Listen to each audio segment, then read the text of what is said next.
kita mulai aja langsung ya. Nah, membahas mengenai foundation of art and design, kita tuh juga bertanya-tanya gimana caranya fondasi yang sudah kita pelajari ini itu diaplikasikan secara real, secara nyata di animasi. Nah, kalau kita lihat animation pipeline, itu kita biasanya mengenal ada 3 tahap ya, pre-production, praproduksi, produksi, production, dan post-production. Jadi tahap setelah produksi. Nah, di pre-production itu ada pembuatan cerita, skrip cerita, terus pembuatan karakter, ya, desain karakter. Nah, itu ada di sini nih. Terus art direction, style film atau animasinya itu mau seperti apa stylenya, mood warnanya mau seperti apa gitu ya. Terus storyboard dan animatic. Animatic ini adalah panel-panel storyboard yang dijadikan animasi. Terus untuk production itu sendiri ada modeling ya, terus layout. Layout itu kayak setting ini ya, penataan objek-objeknya di kamera, susunan objek-objeknya tuh di kamera seperti apa, layout. Dan texturing, terus rigging, animation, lighting, dan rendering. Nah, buat teman-teman mungkin yang lebih familiar itu banyak kan kita tuh di sini ya, kayak modeling, texturing, animasi, lighting, dan rendering. Terus banyak dari teman-teman yang mempelajarinya tuh mulainya dari sini. Saya juga sama. Saya dulu belajar animasi juga mulainya tuh dari sini, gitu loh. Terus setelah tahap produksi itu ada namanya tahap post production. Jadi hasil render kita yang sudah kita selesaikan itu akhirnya dikompilasi jadi satu, dikombin jadi satu di tahap compositing. Nah, di tahap compositing inilah tahap-tahap seperti color correction, pembetulan warna gitu ya, pemberian visual effect, asap api, air, dan segala macam itu udah di sini, di tahap compositing. Jadi nggak melulu semuanya itu dilakukan di tahap production gitu ya, biar lebih mempermudah. Misalnya kayak nanti ini warnanya tuh mau diganti, terus nanti mungkin yang mau dirender itu, yang mau dirender ulang itu mungkin cuma karakternya aja, ada kesalahan di karakternya, atau cuma environment-nya aja. Nah, itu biasa di pembuatan animasi itu karakter dan environment itu dipisah.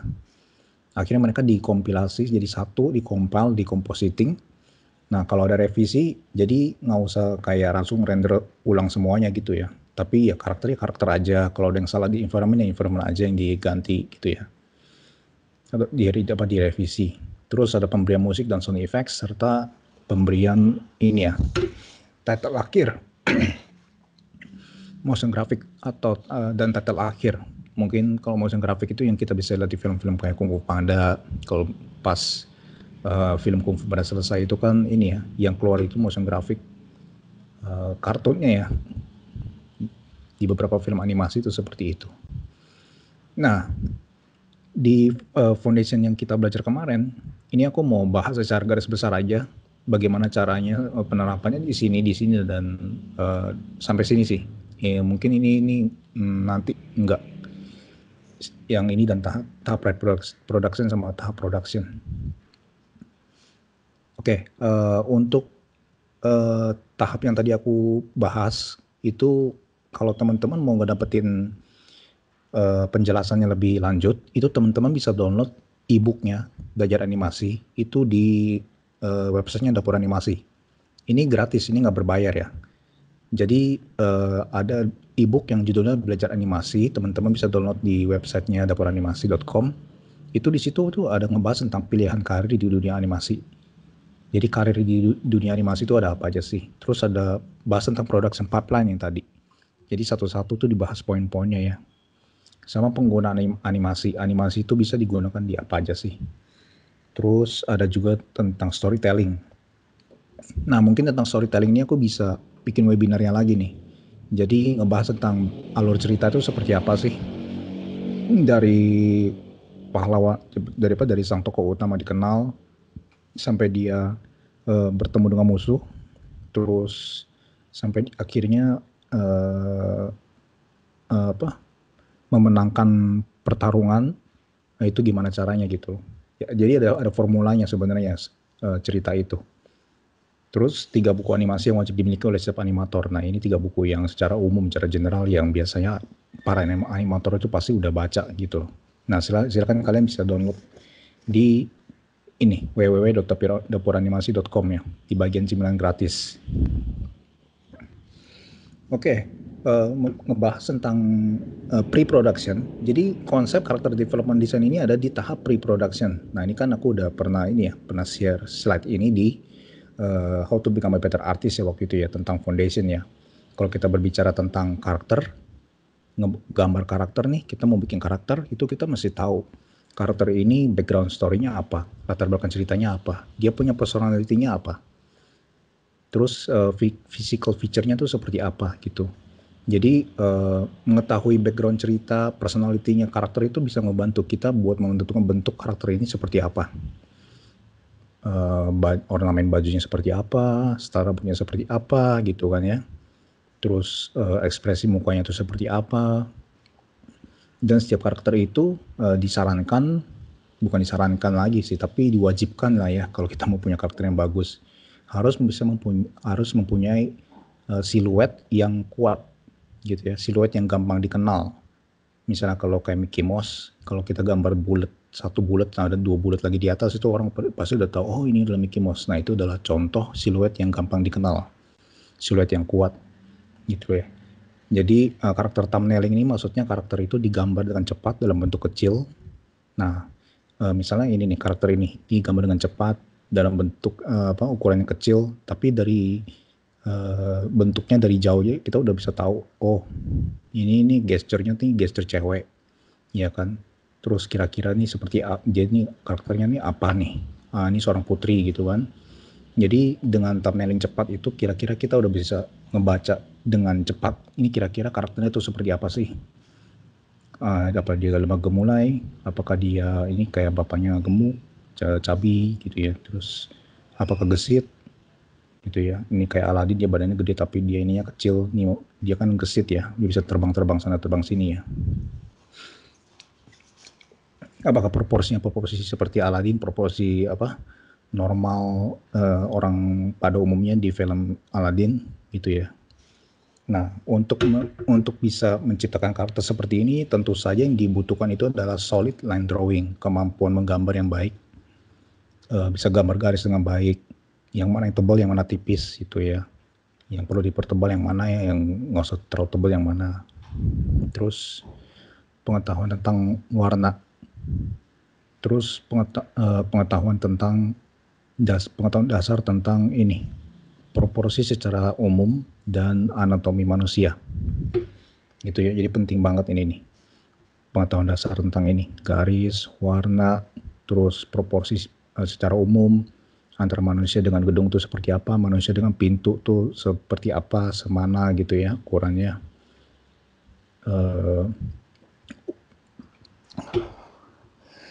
Ukuran orang dewasa pada umumnya, ukuran anak-anak, ukuran tubuh bayi gitu ya. Terus anatomi manusia. Nah, ini adalah color psychology of this character yang aku pernah bahas juga. Jadi setiap warna-warna karakter itu mempunyai karakteristiknya berbeda-beda. Jadi begitu teman-teman mengetahui tentang ini, kita tuh bisa dengan sengaja memberikan warna yang cocok buat karakternya sesuai sama karakteristiknya karakter ini. Dia ini apa? Apakah dia berani? Apakah dia penakut? Apakah dia pemalu? Apakah dia periang? Apakah dia elegan, anggun, nggak terlalu banyak bicara mungkin, gitu ya? Apakah dia ini cool, adem-adem aja? Apa dia ini maunya itu yang damai-damai aja? Nah, gitu. Itu beda. Kita bisa kasih warna yang berbeda, gitu ya. Kalau misalnya karakter yang cool, mungkin kita bisa kasih warna biru.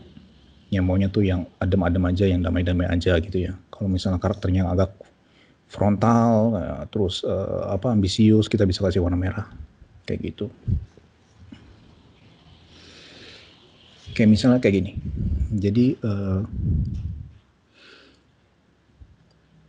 karakter desain, nah misalnya satu karakter itu kita bisa kasih warna yang berbeda-beda gitu ya. Bisa juga warna, kalau kita pakai lingkaran warna, bisa juga warnanya warna-warna yang berdekatan atau warna berseberangan seperti ini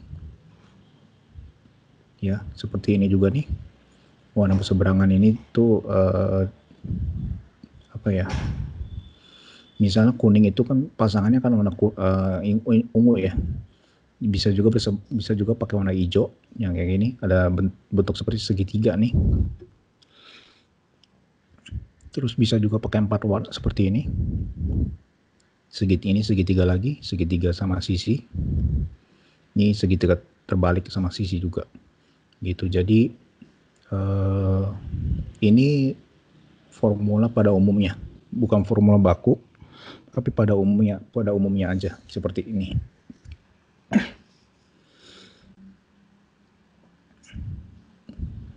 Oke, ini untuk modeling. Bentar, saya minum dulu ya.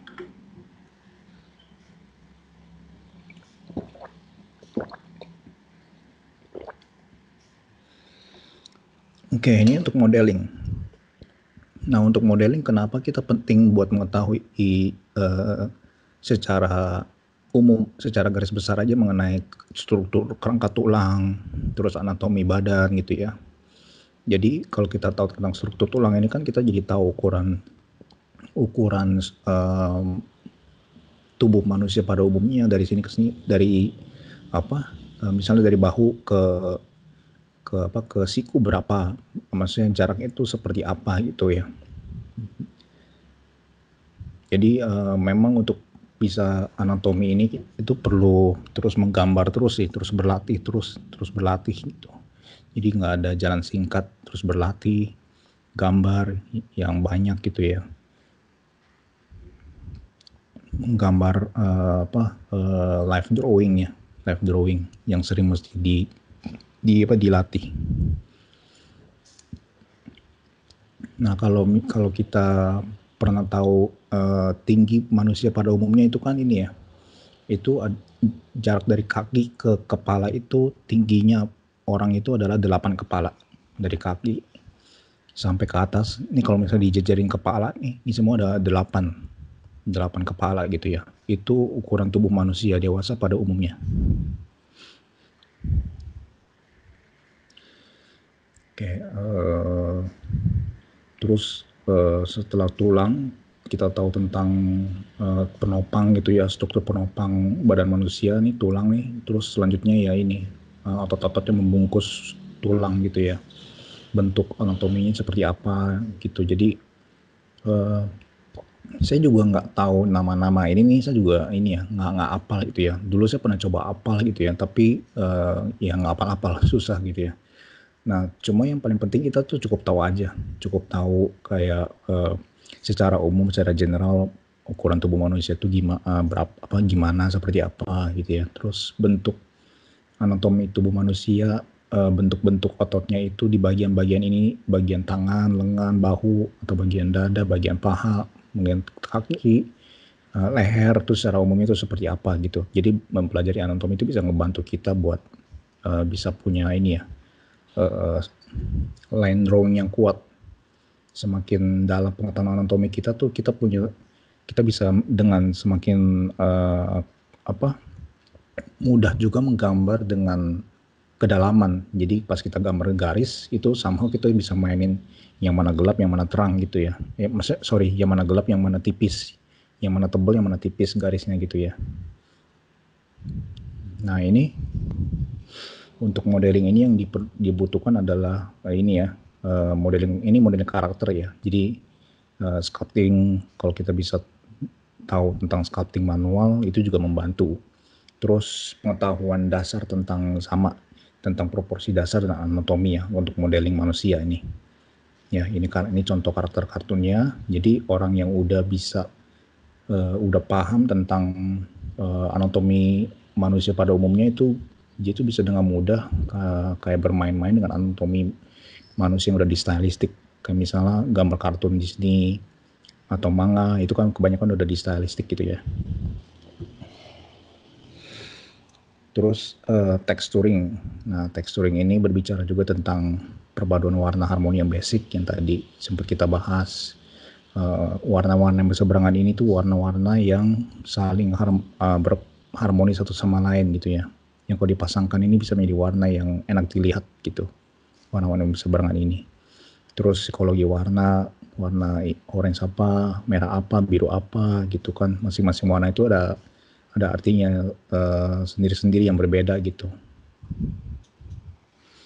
Nah ini psikologi of color ya. Contoh nggak baku seperti ini, tapi ini salah satu contoh aja sih. Misalnya kalau merah itu dia tuh berani, tipe-tipe seorang pemimpin gitu ya, biasanya. Nggak selalu tapi biasanya. Orange itu mungkin ada karisma, laid back itu kayak apa ya, kayak ada sesuatu yang disimpan gitu. Orange itu juga bisa ini ya, warna-warna untuk kreatif gitu ya. Terus kuning itu cheerful, periang. Nah kalau hijau itu misalnya independent, materialistik. Kayak mungkin ini karena hijau itu identik sama warna duit kali ya. Terus biru itu adem gitu ya, warna adem, newbie, loyal, pasif gitu ya. Warna yang gak agresif gitu kalau biru. Terus ungu indigo itu biru yang mendekati ke warna ungu gitu ya. Ini intuitif gitu ya biru ini. Terus kalau ungu itu kayak dia strength, kuat, impractical itu mungkin nggak masuk di akal ya. Terus bisa juga warna-warna ini bijak gitu, karakternya bijak, ungu itu bisa juga gitu ya. Jadi kesimpulannya warna berbeda itu adalah bisa mempresentasikan karakteristik yang berbeda juga. Oke, nah sekarang berbicara tentang layout. Kalau berbicara tentang layout, itu yang fondasi yang dibutuhkan itu adalah basic perspektif, ya, terus pengetahuan umum tentang objek ini ya, skala objek dan proporsi objek pada umumnya ya, pintu kayak bangku, meja gitu ya, terus komposisi, cara penempatan objek di dalam satu kamera, terus ruang dan kedalaman, space and depth. Oke, basic perspektif itu contohnya seperti ini. Basic perspektif itu ada 3. Kebanyakan teman-teman mungkin udah tahu tentang 1 poin perspektif, ya. Terus 2 poin perspektif, 3 poin perspektif. Nah, kalau kita mau gambar kita punya kedalaman, itu ini kita mesti pakai panduan perspektif gitu ya. Garis-garisnya seperti ini ya. Garis-garisnya yang horizontal, yang vertikal itu kita bisa dengan sengaja tempatkan supaya pengulangan garis-garis ini tuh bisa memberikan kedalaman kayak gitu perspektif itu ya. Terus aerial perspektif, illusion of space and depth. Nah, aerial perspektif ini yang udah pernah aku share juga. Perspektif menunjukkan kedalaman perspektif tapi dengan warna dari gelap, dari yang ada di foreground sampai ke ujung itu mendekati warna putih, warna terang. Ini nggak putih sih, ini lebih ke biru tua sampai ke biru muda yang benar-benar dia tuh muda birunya gitu ya. Ini biru tua, ini mungkin biru muda tapi nggak terlalu tua. Terus makin ke belakang makin putih warna birunya. Nah ini kan dari ini gambar bidang flat ini tuh kita bisa tahu kalau dari biru yang tua ini ke biru yang muda ini tuh punya jarak yang jauh itu cuma dari warna gitu loh ya, dari warna. Ada dipisahkan sama atmosfer udara kabut yang warnanya tuh biasa putih gitu ya, jadi makin ke belakang itu warnanya tuh makin makin pudar warnanya. Nah itu adalah perspektif dibagi 3, foreground, middle ground, tengah, sama background, belakang. Depan, tengah, belakang, 3 nih. Terus basic perspektif aplikasinya. Nah kalau kita tahu tentang itu, kita bisa mengaplikasikan di karya kita. Misalnya kalau karya 3D kita bisa bikin kayak gini. Yang foreground depan kita bikin lebih gelap gitu ya. Bisa berfungsi sebagai bingkai juga. Yang tengah kita bikin nggak terlalu gelap, lebih terang sedikit. yang paling belakang itu kita bisa bikin terang banget gitu loh. Jadi ini kita kayak gambar ini tuh udah mengaplikasikan tiga layer tadi. Ini foreground, berfungsi sebagai bingkai juga, frame. Ini middle ground, yang tengah ini objek utamanya ada di middle ground, dan background. Background ini kayak apa ya? Kayak menunjukkan betapa besar dan luasnya scene ini, gitu loh. Jadi makin putih itu kayak makin besar dan makin megah gitu ya. Ini nih, yang belakang ini kayak makin jauh kayak gitu. Nah ini juga sama. Perspektif juga ya, permainan garis perspektif, horizontal, vertikal. Jadi kita dari garis-garis yang ada di jendela, terus garis-garis yang ada di tekstur karpet lantainya. Nah, ini bermain dengan garis-garis perspektif supaya memberikan ini kedalaman buat yang bisa dicerna oleh mata kita gitu ya. A good perspective knowledge will help us to get more depth for our work. Jadi pengetahuan perspektif yang baik akan bisa memberikan kedalaman yang lebih baik juga untuk karya kita. Gitu. Terus nextnya itu komposisi. Nah, komposisi itu apa? Komposisi itu adalah penempatan elemen visual untuk menuntun mata viewer ke focal point, objek utama dari gambar itu. Misalnya ini komposisi 3 bidang. Nah, semua benda yang ditaruh di persilangan antara garis horizontal dan vertikal ini, di sini, atau di sini, itu adalah benda yang misalnya jadi objek dari satu gambar itu. Misalnya yang kanan ini ya. Yang kanan ini dengan jelas ini istana ini tuh letaknya itu ada di persilangan antara garis vertikal dan garis horizontal yang atas. Nah, memang ini adalah fokus utama, focal point dari gambar ini gitu loh. Ya, jadi daripada kita bikin gambar kita itu di tengah-tengah aja, yang mungkin aja bisa bikin gambar kita terlihat boring, ya. Bisa kelihatan boring tapi nggak selalu sih, ya. Nah, mendingan kita geser sedikit ke kiri atau ke kanan gitu ya, supaya gambar kita kelihatan lebih menarik. Nah, pasti teman-teman kan pasti pernah banyak lihat lah ya, foto yang seperti ini, penempatan objeknya itu agak samping ke kiri atau agak samping ke kanan. Atau adegan film yang dia itu bangunannya itu emang framing kameranya itu bangunan atau objeknya atau orang itu dia lebih agak ke kiri atau agak ke kanan gitu. Nah, itu dia memakai prinsip ini. 3 bidang gitu ya, komposisi 3 bidang.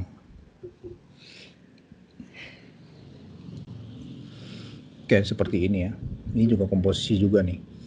Ini masih komposisi 3 bidang. Jadi semua garis-garis ini tuh menuntun mata kita untuk melihat ini sebagai objek utama. Garis-garis ini ya. Ini juga garis-garis tiang ini tuh menuntun mata kita untuk melihat bagian ini. Bagian tengah ini. Dan di bawah bagian tengah ini ada kayak tata raja gitu ya sebagai objek utamanya nih. Ini bagian objek utama ini. Terus ini yang gambar sebelah kiri ini menarik. Jadi kalau teman-teman lihat semua garis-garis yang ada di gambar ini, garis vertikal itu menuntun mata kita untuk melihat ke bagian sini ya, kayak mata kita dituntun ke sini, terus ngelihat objek ini. Dan garis-garis yang ada di gunung juga kalau teman-teman lihat ini semuanya itu mengarahkan mata kita ke sini juga. Jadi kalau teman-teman lihat nih ya, kalau kita ngerti aturan komposisi, permainan komposisi itu kita bisa dengan sengaja menuntun mata viewer itu ke area yang mana, ke fokus utama dari gambar kita. Kayak ini. Rumah-rumahnya, terus garis gunung ini, garis gunung yang ini, itu semuanya itu mengarahkan mata kita untuk melihat ini, bangunan ini nih. Gitu ya. Terus, ini beberapa contoh lagi tentang komposisi ya. Nah, kalau teman-teman pernah tahu ini adalah aturan the golden rule gitu ya. Golden rule ini adalah cikal bakal dari komposisi 3 bidang, golden rule. Jadi golden rule ini ditemukan oleh ini ya, para filsuf Yunani, matematika zaman dulu gitu ya. Mereka menyimpulkan angka-angka rumusan-rumusan matematika yang akhirnya pokoknya akhirnya mereka tuh menyimpulkan menjadi satu rumus golden rule ini. Apapun benda yang ada di titik ini namanya Fibonacci ya. Apapun objek yang ada di titik ini itu akan menjadi objek yang menarik gitu loh. Jadi ini cikal bakal komposisi 3 bidang ini golden rule. Jadi mata kita itu kayak mengikuti alur ini, ngeliat ini sampai akhirnya ngeliat ke atas, terus mata kita berhenti di sini. Ini adalah fokus utama dari foto ini, kayak gitu. Itu golden rule ya.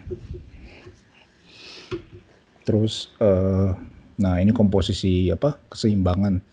Jadi biar nggak jomplang kiri dan kanan. Nah, bagian kiri ini masih ada bangunan, tapi biarpun dia nggak sebesar bagian yang kanan gitu ya. Terus komposisi diagonal. Nah ini diagonal.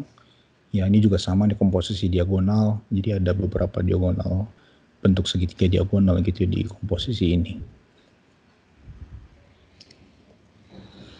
Nah kalau teman-teman lihat yang sebelah kanan ini adalah beberapa komposisi yang pada umumnya dipakai.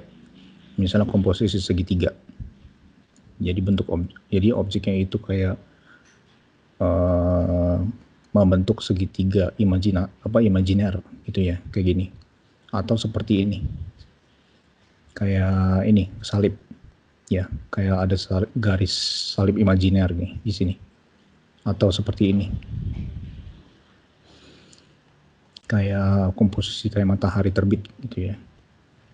Atau ini komposisi L. Nah, ini komposisi L nih. Ini komposisi L. Gitu ya. Ini cuma sedikit dari beberapa komposisi aja. Ada banyak beberapa macam komposisi.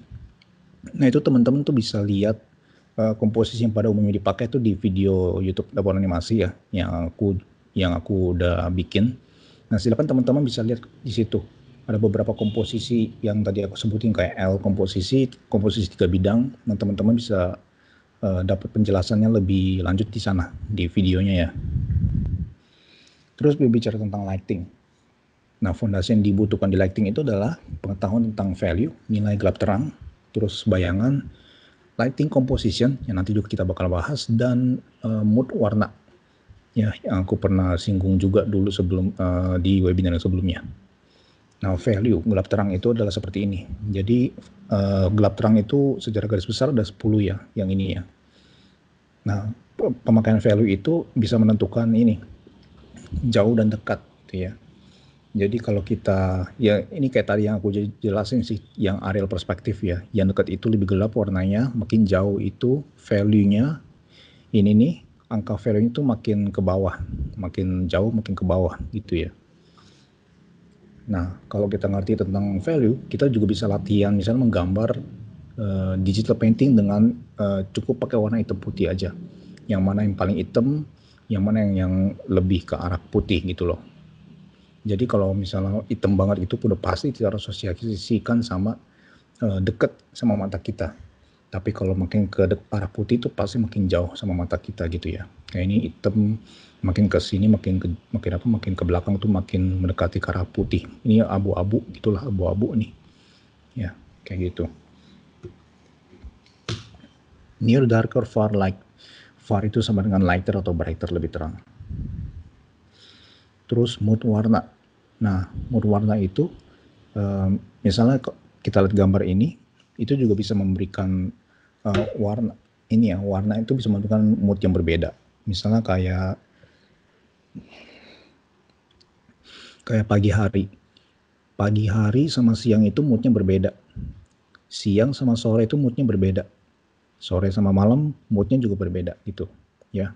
Jadi kalau dengan warna-warna seperti ini misalnya kayak pagi itu warna itu lebih segar gitu ya, lebih cerah kayak awal hari.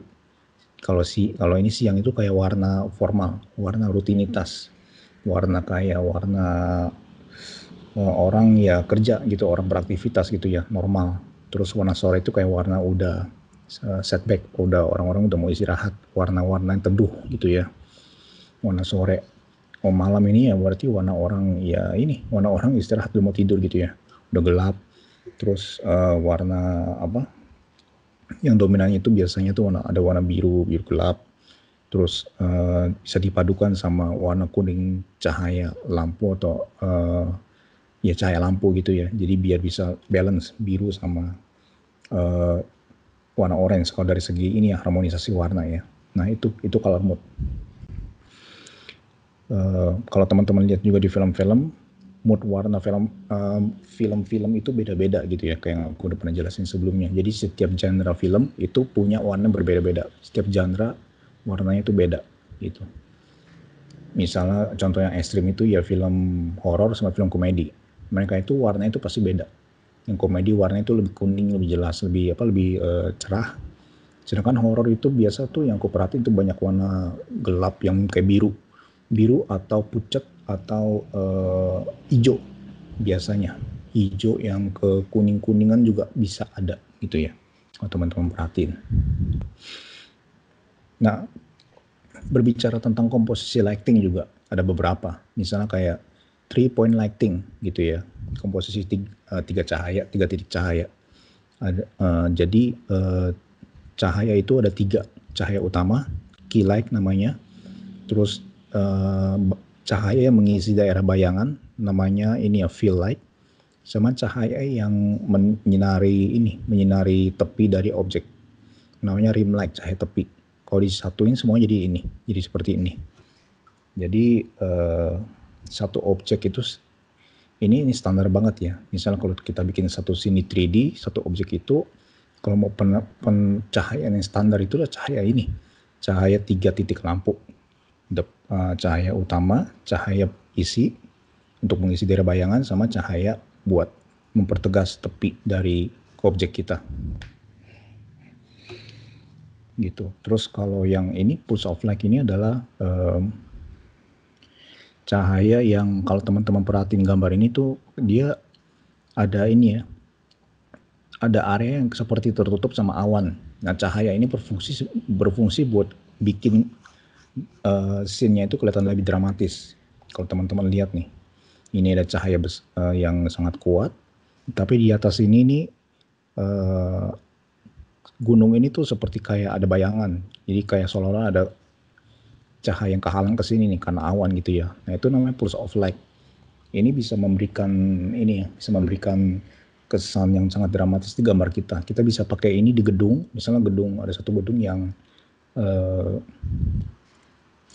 cahayanya itu cuma dominan di satu area, tapi di atas gedungnya itu kayak gelap gitu ya, karena kayak ketutupan awan. Nah kalau teman-teman pakai teknik ini, itu bisa kelihatan dramatis gambarnya. Coba aja, jadi coba. Terus ada juga tentang implied lighting. Jadi sebenarnya lighting composition ini banyak banget gitu ya. Cuma aku ngebahas beberapa aja yang menarik untuk dibahas gitu. Ya lainnya bukan nggak menarik untuk dibahas, tapi yang biasanya cukup menarik aja gitu ya. Kayak misalnya ini implied lighting ini. Kalau teman-teman lihat implied lighting, ini teknik komposisi pencahayaan ini dipakai buat bikin scene ini tuh kelihatan lebih besar daripada yang kelihatannya. Misalnya kayak gini.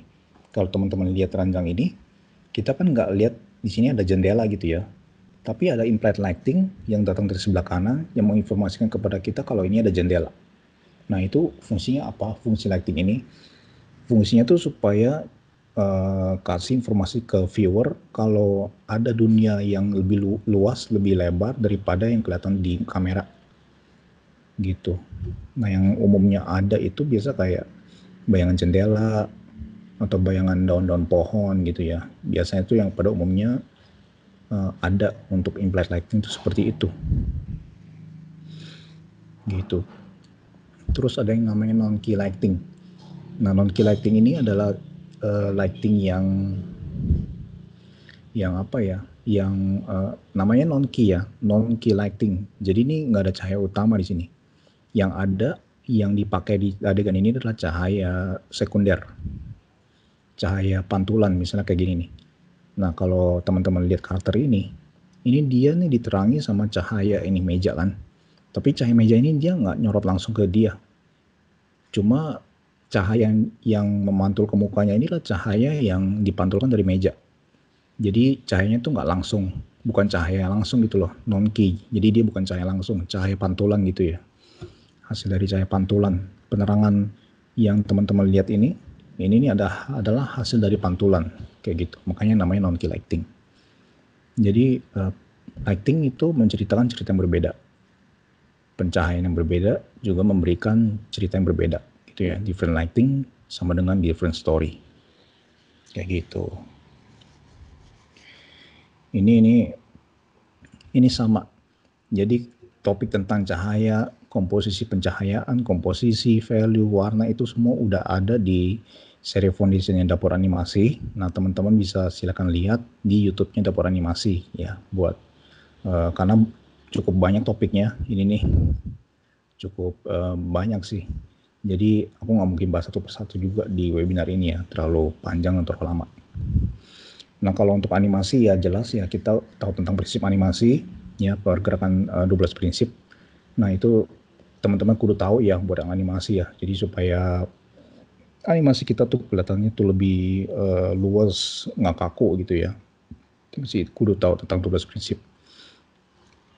Oke, teman-teman juga bisa ngedownload resources dari Dapur Animasi, Animation and Storytelling ya. Jadi di buku ini ada 12 prinsip animasi, bagaimana kita bikin cerita untuk animasi, tips buat penghasilan demo reel yang baik buat teman-teman. Terus yang paling penting selain hard skill itu adalah soft skill juga ya. Jadi attitude apa yang dibutuhkan dalam industri animasi. Nah itu tuh yang bisa jadi topik yang menarik buat dibahas juga ya. Bagaimana kita juga mesti bisa ngejaga nama baik kita di industri animasi ya, bukan cuma kayak hard skill untuk menghasilkan portfolio yang bagus saja. Terus gimana kita bisa jadi efektif sebagai pekerja seni dalam dunia animasi juga gitu ya. Nah silakan teman-teman kalau mau resources ini tuh bisa login dan download aja di dapuranimasi.com. Nah resources ini semuanya tuh nggak berbayar, gratis, free gitu ya. Kalau mau di-share ke teman-teman yang lain silakan. Oke, itu aja untuk pembahasan Foundation of Art and Design yang bagian akhir. Semoga teman-teman bisa mendapatkan sesuatu ya, semoga bisa bermanfaat buat teman-teman. Silakan di follow IG kami di Dapur Animasi, terus Facebook kami, terus subscribe YouTube kami, like video-video kami dan share juga ke teman-teman yang membutuhkan. Kunjungi website kami dapuranimasi.com untuk resources e-booknya.